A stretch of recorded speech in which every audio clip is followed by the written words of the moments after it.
The rain fell in relentless sheets over Whistler, British Columbia, blurring the jagged silhouette of the mountains and hammering the glass of my chalet as if nature itself were testing its strength. It was supposed to be a homecoming, a return to the sanctuary I had sacrificed years of my youth to create. Every dollar from late-night shifts, every sunrise I had greeted with exhaustion instead of rest, had been funneled into this place. The chalet was not simply timber and stone, it was my blood carved into beams, my dreams etched into every nail and joint. Yet on that morning, the first thing that met my eyes was not serenity, but violation. The gravel drive was crowded with SUVs I didn't recognize. Their tires left ugly scars on the once pristine path I had raked smooth every summer. Loud music pulsed through the mist, bass thumping as though the very earth resented the intrusion. And through the wide glass doors of the chalet, I saw movement strangers sprawling across the furniture I had chosen piece by piece, children racing across polished floorboards I had sanded myself, their shrieks splitting the calm mountain air. My breath caught, the cold slicing deeper than any storm. I stepped out of the car, the rain soaking into my coat, and forced my feet toward the deck. The boards were slick with water and mud, littered with towels and half-eaten food.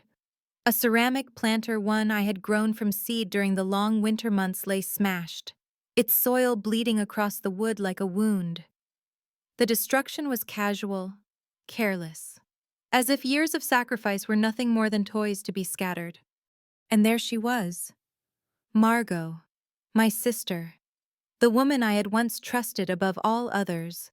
She stood at the threshold with a stance that screamed ownership, her chin raised, her eyes filled with the arrogance of someone who believed victory was already hers. Behind her, her husband lounged with a beer in hand, and her children occupied the rooms as though they had been born here. My stomach churned. This wasn't a misunderstanding. It was a takeover. The rain intensified, drowning the edges of the scene, but I heard her voice clearly. Cold, sharp, deliberate. The single word she spat clung to me like ice parasite, not a sister, not an equal, not even human in her eyes. A parasite, unwelcome in the house I had built with my own hands. The word lodged itself deep, burning hotter than humiliation, heavier than betrayal. I didn't answer. My silence was the only shield I had as I stepped past her into the chalet, forcing my lungs to breathe through the stench of damp clothes and spilled food. The once orderly living room was chaos cushions stained, rugs muddy, windows streaked with careless handprints. But the greatest violation waited upstairs. My office door was ajar. I had always locked it, always guarded it as the place where I stored every document, every receipt, every proof of my ownership. With trembling fingers, I pushed it open. Inside, my desk was a crime scene, papers scattered across the wood, folders I had never seen before lying open. Each bore my name, each stained with falsehood. Transfer agreements suggesting I was unfit to manage property. Medical notes fabricated to imply mental instability. Emails, printed and highlighted, addressed to supposed advisors, the kind of forged trail designed to erode my identity, my rights, my very existence as the owner. The truth slammed into me. This was not opportunism. It was premeditated betrayal. My sister had plotted every detail, weaving a narrative to strip me of the one thing I had fought for all my adult life. I sank into the chair, staring at the papers as if they were venomous snakes.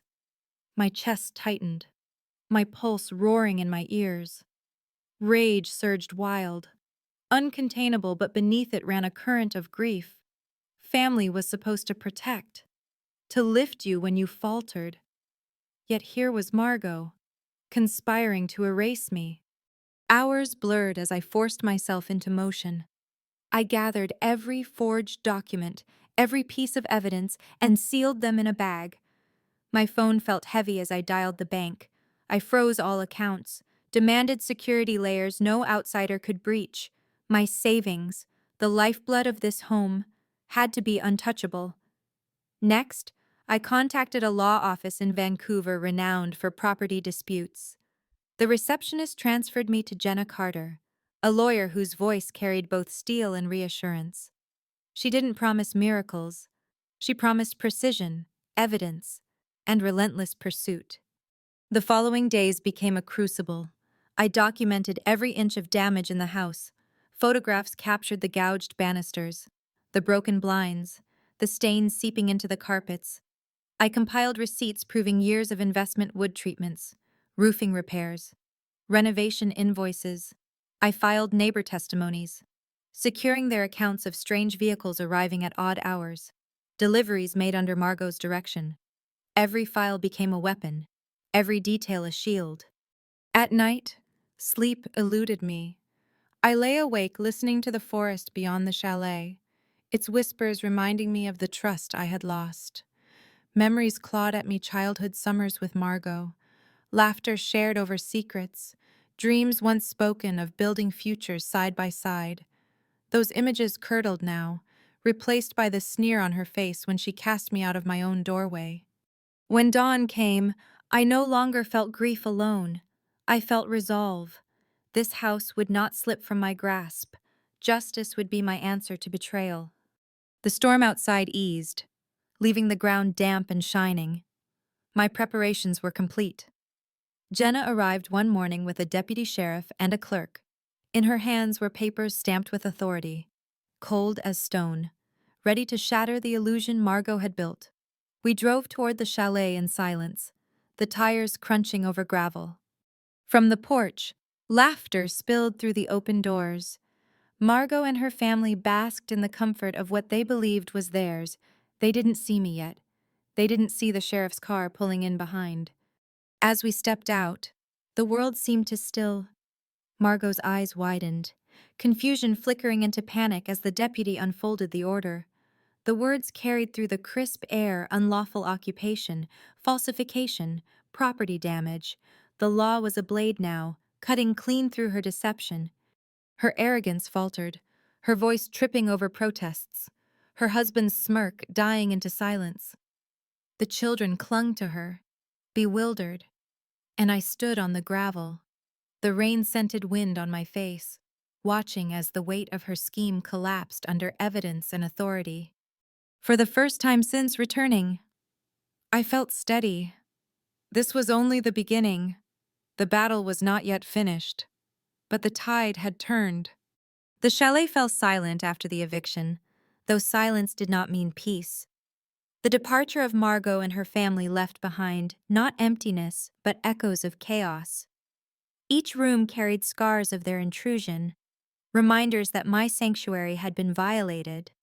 The cushions bore stains, rugs were damp with footprints, and the walls carried scratches where heavy objects had been dragged carelessly. Even the garden, once a carefully cultivated refuge, was trampled into mud. I walked through the rooms slowly, each step deliberate, my eyes registering damage while my mind replayed the betrayal. It was not only the house that had been harmed, but something deeper, the fragile faith I once held in blood ties. For days, the memory of Margot's smirk and her cruel word parasite replayed in my mind like a haunting refrain. Yet beneath the sting grew a quiet determination. The house was mine again. But restoration would not be only physical. It would be the rebuilding of my dignity, the reshaping of boundaries, and the forging of strength from ashes. The first step was practical. I contacted cleaning crews, carpenters, and restoration specialists. They arrived with equipment and determination, scrubbing away stains, repairing broken frames, and sanding out scratches in the wood. As they worked, I cataloged every missing or damaged item, turning frustration into evidence for the legal process still underway. Fragile porcelain plates collected over years were gone forever, but documents, photographs, and personal mementos resurfaced beneath piles of discarded belongings. Each restored surface, each repaired wall, was a reclamation. I felt as though I was piecing together not only a home but fragments of myself. Still, Anger lingered, simmering beneath the surface. Margot's betrayal had not been a moment of weakness. It had been a calculated theft, an attempt to erase me. Justice required more than eviction. It required accountability. Jenna guided me through the next steps. We filed charges of fraud and falsification, presenting the fabricated medical records and the forged transfer documents. Neighbors testified about Margot's presence and her orchestrated occupation. The bank records revealed attempted withdrawals blocked by my timely interventions. Each piece formed a chain strong enough to hold her to account. Court hearings followed in Vancouver, sterile rooms where words became weapons sharper than any blade. I sat through them, spine straight, voice calm, as Margot squirmed under questioning. Her defenses faltered with every document Jenna presented, every contradiction exposed. The arrogance I had once seen on her face dissolved into desperation. She attempted to paint herself as a misunderstood sibling, but the truth stood firm. The judge's voice, steady and final, declared her guilty of fraud, illegal occupation, and damages. The sentence was not only fines, but a permanent mark on her record. Margot's dreams of prestige within her community collapsed. Her husband left within months, unable to bear the weight of scandal.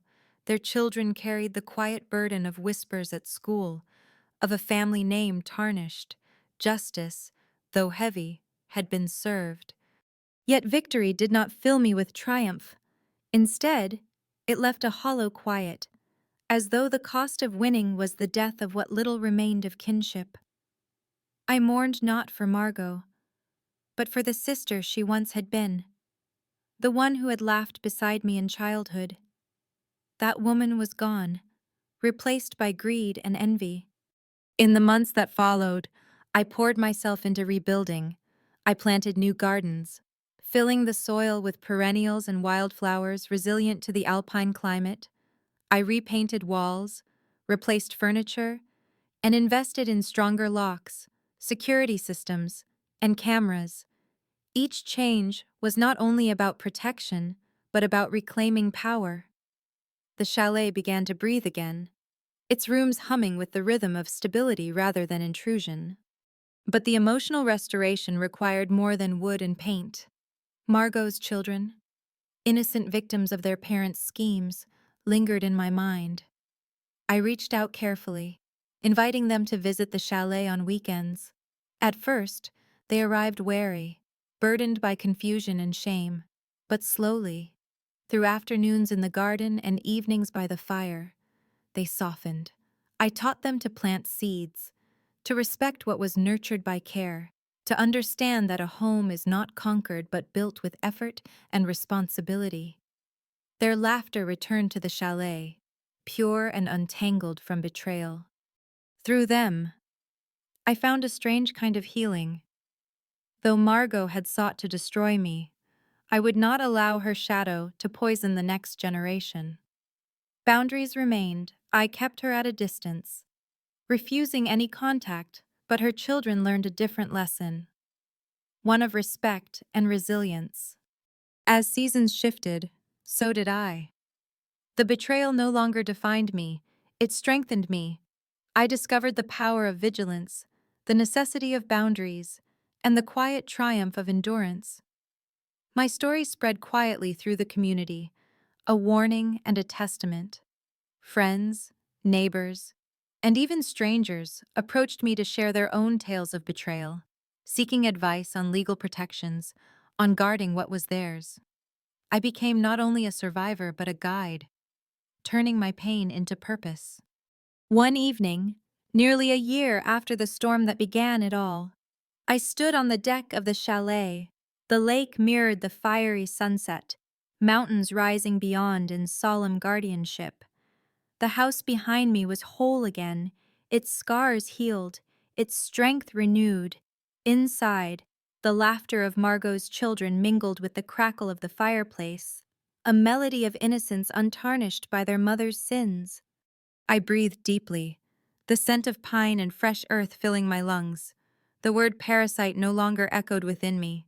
It had lost its sting, replaced by a steady awareness of my own resilience. I had defended what was mine, faced betrayal without surrender, and emerged stronger. Margot's downfall was not simply punishment, but the natural consequence of her choices. Justice had not been revenge alone. It had been the restoration of balance. As night settled over the lake, I realized that the chalet was no longer just a house. It was a fortress of survival, a monument to perseverance, and a beacon of lessons hard won. Betrayal had tried to erase me, but I had written myself deeper into the foundations of this place. And so, the story ended, not with bitterness, but with resolve. I was no longer the woman trembling on the doorstep, cast out by the cruelty of family. I was the guardian of my own life, the keeper of justice, the survivor who turned ashes into stone. The chalet stood as proof no betrayal, no parasite sting, no sister's envy could take away what had been earned with truth, courage, and unyielding will. And